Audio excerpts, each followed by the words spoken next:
I'm going to show you the master condition list and then break that down into how do you know what you can and cannot claim.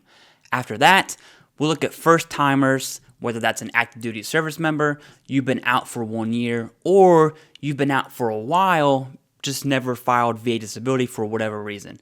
You really need to understand and how to think about what you can claim. Whiskey 9 Yankee 7 November Golf, over. Here is the master condition list. It's in alphabetical order, and you can control F to find a specific disability, and we're going to go into this a bit more. Starting with a top-down approach, and we'll do this in a systematic way, so there will be multiple conditions under each system, and the master condition list will be your avenue to figure that out. Starting with the head, and this will include TBI and mental health and migraines and headaches. So mental health is a great example of multiple conditions. You have depression, anxiety, insomnia, and tons of other conditions roped under mental health. Moving to the eyes, any sort of eye condition, whether that deals with eyesight or scarring, maybe you got some chemicals in your eyes, or whatever that looks like for you, yes, you can claim your eyes. There are tons of conditions for the ears, hearing loss and tinnitus being the most notable, but do not discount vertigo, dizziness, or Meniere's disease. Moving to the nose, and we will include respiratory conditions in this one, sleep apnea being a solid claim for now, sinusitis, rhinitis, bronchitis, asthma, COPD.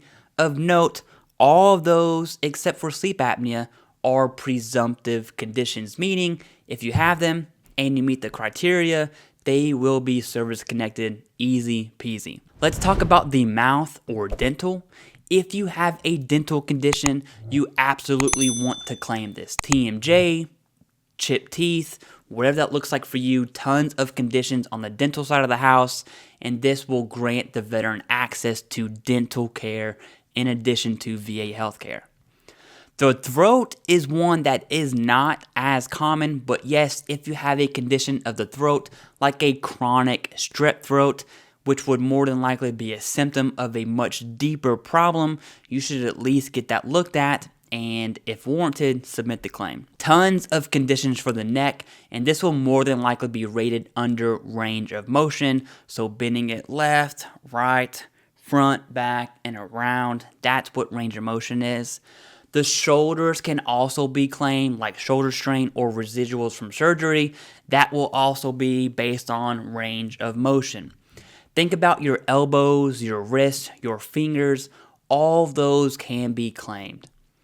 Think of the nerve stemming from your cervical spine, which is your neck area, through your shoulders and down your arms and your hands, like carpal tunnel or cubital nerve. Those can also be rated. Your mid-back or thoracolumbar spine can be rated. Your lower back, which is a very common condition that can be claimed, largely rated based on range of motion.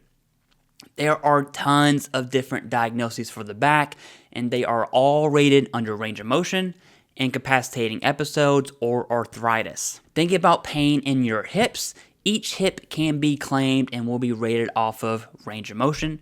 Your insides, right? So your kidney, your liver, whatever is in there, your heart, any sort of heart condition, everything in there can be claimed as VA disability. Knees can also be claimed and will be rated off of range of motion and instability. Yes, you can be rated for both. Think about shin splints and ankles and ankle conditions. Those can also be rated.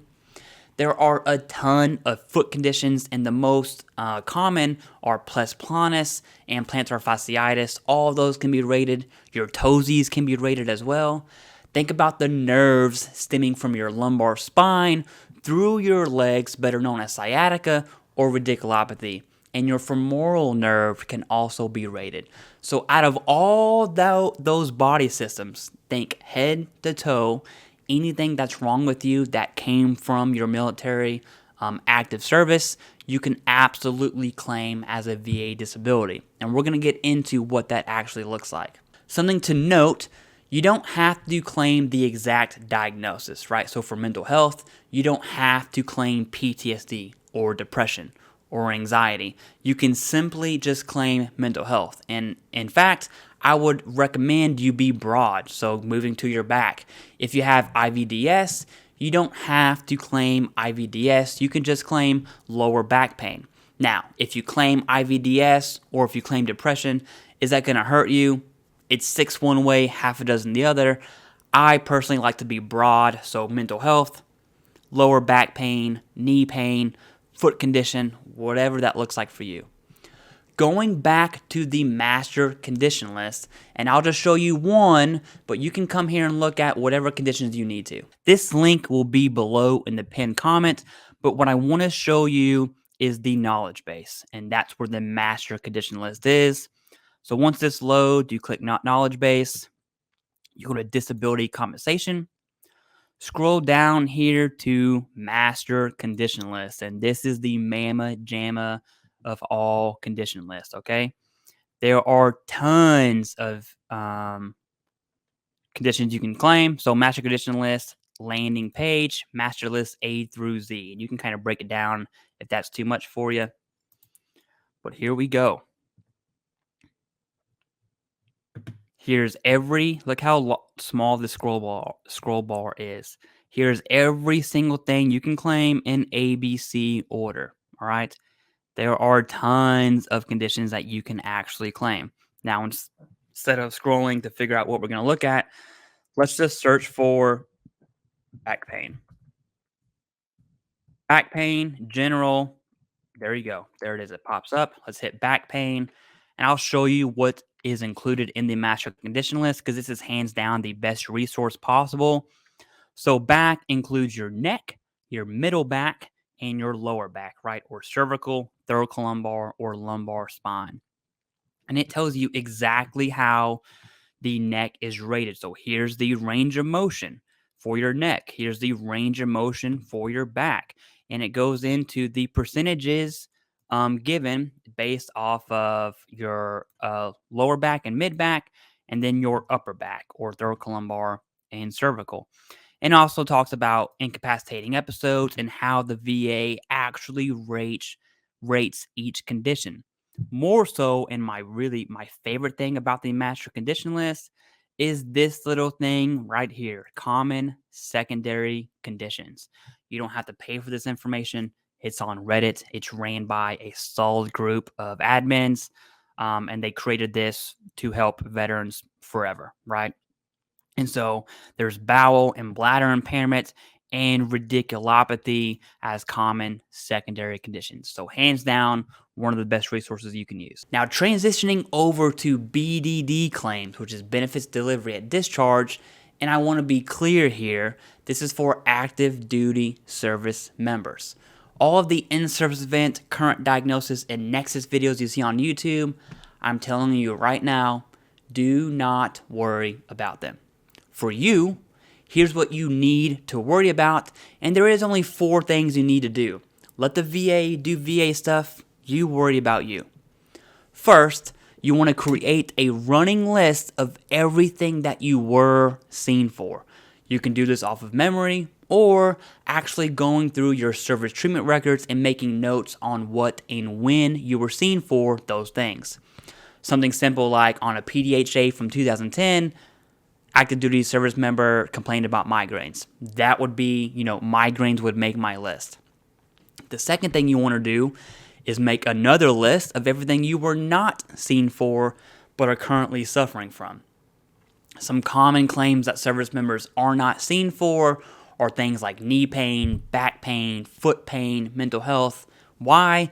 Because we just don't complain about those things while we're active duty, right? You don't want to be perceived as a malingerer, but now is your time to actually claim those things. There are other conditions you can claim that you were not seen for. Those were just the most common from what I've seen. Third thing you want to do is, depending on how much time you have left before you get out, it would not be a bad idea to go get seen for everything on your second list, right? If you can't, it's not a big deal. Don't worry about it. And the last thing you want to do, the number 4 on this step list, is when you are 180 to 90 days out, so 6 to 3 months before your ETS or EAS, and terminal leave does not matter, you need to take your list from 1 and 2, everything you were seen for and everything you were not seen for, give that to a VSO and let them submit your claims. BDD claims are extremely easy. Of note, if you have 6 different back conditions on there, it's likely that your VSO will just submit back pain or neck pain. That's fine. Again, 6 one way, half a dozen the other. If you are within your first year of leaving the military, the same thing kind of applies. It's a little different. Make a list of everything that you were seen for, then make a list of everything that you were not seen for but currently suffer from. Take that list, go to a VSO, and submit your claims. The BDD claim process and filing within 1 year after leaving service is a little different, and to be honest, don't worry about all the VA stuff. Okay, it matters, but let the VA do VA stuff. The most important thing is you file your VA claim. We can worry about everything else later, but the more time that goes by is working against you, and that's what's up next. So for everyone else that's been out for more than 1 year, whether that's 2, 5, 10, or 20 years or more, there are some things you need to consider versus just throwing conditions during a BDD claim. Each claim needs an in-service event. Something happened in service, and that something could be a training incident. Maybe you saw combat and some things happened on the mental health side of the house. You speaking with your medical provider could be the in-service event, etc. And there are billions of examples. Each claim will need to be diagnosed, preferably prior to submitting that claim, but you at a minimum want documented symptoms leading an examiner to give a diagnosis for VA rating purposes. Finally, the Nexus. And this is what trips veterans up all the time, especially the longer you've been out. And I'm not going to lie to you and promise that you're going to get VA benefits in 3 months or less. That is complete fake news, okay? You really need to think about your evidence and what your evidence looks like. Did that condition stem from service?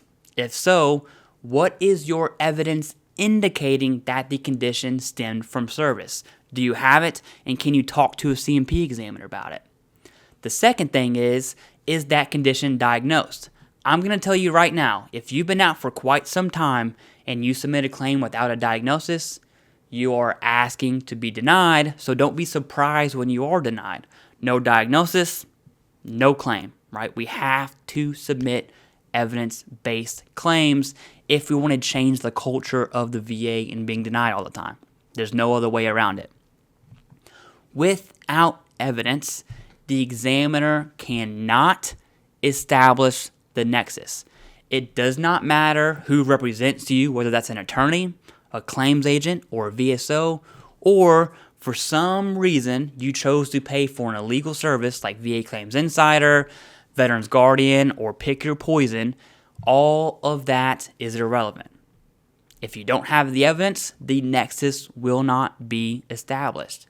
Evidence is king when it comes to VA disability, and your claim needs to be treated like a court case. So if you have the evidence and you're still denied, and that does happen a lot, okay, you can fall back on your evidence and then you can fight it through appeals. What happens is when you don't have that evidence, you're denied, you can't fall back on anything.